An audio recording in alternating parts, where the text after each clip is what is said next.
Hi everyone, আজ আমার 75 hard day চ্যালেঞ্জের লাস্ট ডে। সকাল সকাল রেডি হয়ে মাছগুলোকে খাবার দিয়ে মাঠ পৌঁছে প্রণাম করে শুরু করি ওয়ার্ম আপ।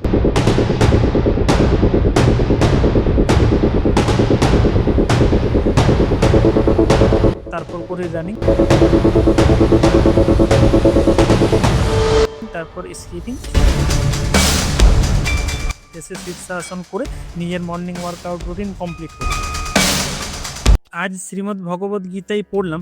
ভগবদ গীতা পাঠ করার উদ্দেশ্য হচ্ছে শ্রীকৃষ্ণকে যথাযথভাবে জানতে পারা। মানুষ যখন পূর্ণ জ্ঞান লাভ করেন তখন তিনি স্বাভাবিকভাবে শ্রীকৃষ্ণের চরণে আত্মসমর্পণ করেন। আজ সন্ধ্যায় জিম পৌঁছে, জিমে আজ আমার বাইসেপ ট্রাইসেপসের ডে ছিল, তাই বাইসেপ ট্রাইসেপসের কিছু এক্সারসাইজ করে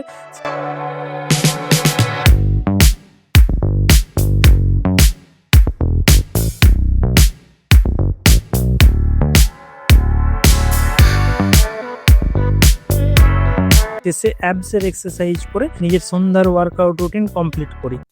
আমি একজন ফিজিওথেরাপিস্ট এবং নিজের বিজি শিডিউলের মধ্যেও আমি এই চ্যালেঞ্জটা কমপ্লিট করেছি। কিছু সময় অসুবিধা হয়েছে, কিন্তু বেশিরভাগ সময়ই আমি নিজের এই চ্যালেঞ্জটাকে এনজয় করেছি। এবং সকলকে ধন্যবাদ সাথে থাকার জন্য। সকলে সুস্থ থাকুন, ভালো থাকুন। এবং লাস্ট লাইন আমি একটা বলে শেষ করতে চাই, every ending is just the start of a different story.